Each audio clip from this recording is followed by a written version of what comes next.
Well, hello there, all you fiber creating enthusiasts. I am going to show you how I bring together multiple colors of yarn on my Sentro 48 pin knitting machine. So here I am. If you don't know how to cast on, this is what I'm doing. And you go very slow, weaving back and forth in and out of your needles for one round.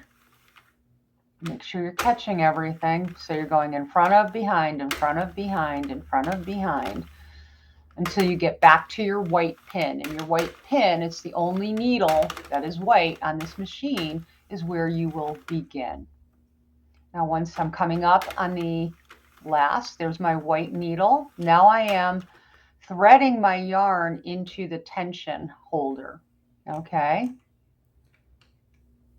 And what you want to do the first couple of rows, 2 to 3 rows, is spin this wheel slowly, making sure that you're catching every needle. Okay, so I'm going to do probably about 15 rows here. You'll see my speed's picking up a bit. Once you know you've gotten past 2 or 3 rows, you're pretty well set, but keep an eye on things. I'm holding the machine, which is suction cupped to the table, with my left hand and spinning the wheel with my right. And eventually what I'm going to do is come up on the end of this pink yarn, and I've tied a square knot, which I will show you, that is tying in the next color yarn into this yarn that's already been spun and woven onto the knitting machine.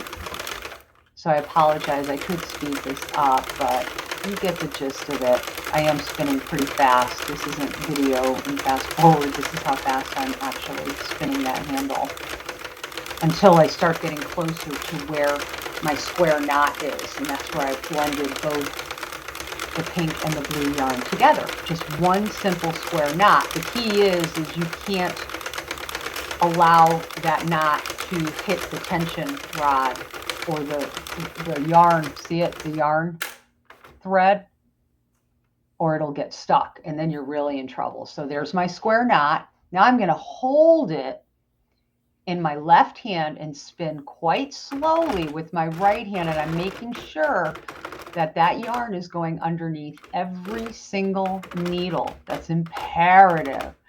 Make sure that you place that square knot where it's not going to cause the tension to be too tight. So I just picked it up and moved it. Now that it's okay and it's where I need it to be, I then rethread the tension threader, and I can continue on. And obviously I'm going to do this multiple times because I'm making a striped hat. I am not using waste yarn to cast on or to start. That's it.